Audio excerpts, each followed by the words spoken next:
Je connais une blonde, il n'en est qu'une au monde. Quand elle sourit, le paradis n'a rien d'aussi joli que les charmes de ma blonde. Je n'aime qu'elle au monde. Ses yeux charmeurs, son sorteur, c'est tout mon bonheur. Possible de passer à la conquête de la navette. Non. Ok. Dans la zone. Non.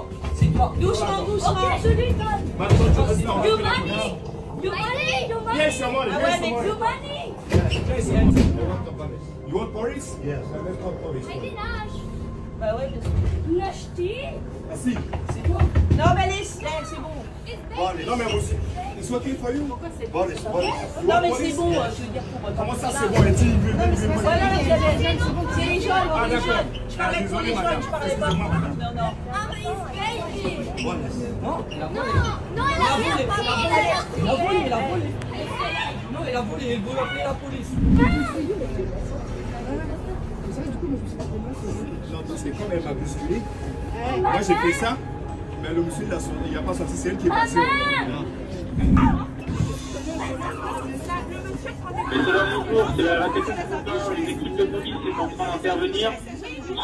Que l'incendie de Notre-Dame est un incendie volontaire dans le but de mettre en place un truc qui s'appelle le projet de la nouvelle île de la Cité, qui est un projet d'argent maçonnique et de vengeance juive. Donc c'est un incendie volontaire, c'est certain. Pour ça, allez sur le site, regardez, il y a le projet Perrault, puisque Notre-Dame est le monument le plus visité de la ville, la plus visitée du monde. Et pour l'instant, c'est une église dans laquelle les gens mettent une pièce dans un tronc. Vous voyez, il faut que ça rapporte comme rapporte le Grand Louvre. L'île de la Cité est une île administrative au cœur de Paris qui n'a que 300 logements. Et tout le reste, c'est des administrations, police, justice, hôpital. Il y a un projet de foncier de 1 milliard d'euros derrière. Ce qui bloquait ce projet, c'était que Notre-Dame est classée au patrimoine mondial de l'UNESCO, donc était intouchable. Pour qu'on puisse toucher à Notre-Dame et au parvis et à tout le reste, il fallait qu'il y ait un accident. Et cet accident était souhaité par les gens du projet du Nouvelle Île de la Cité, qui date de 2016, en disant tant qu'il ne se passe pas quelque chose, on ne peut pas aller plus loin. Et ce quelque chose nécessaire, c'est passé. L'incendie de Notre-Dame, c'est notre World Trade Center à nous. J'ai donné tous les noms des protagonistes derrière. Vous avez les élites du pouvoir de l'argent, les élites maçonniques et les élites juives. Je rappelle que l'incendie de Notre-Dame s'est passé 777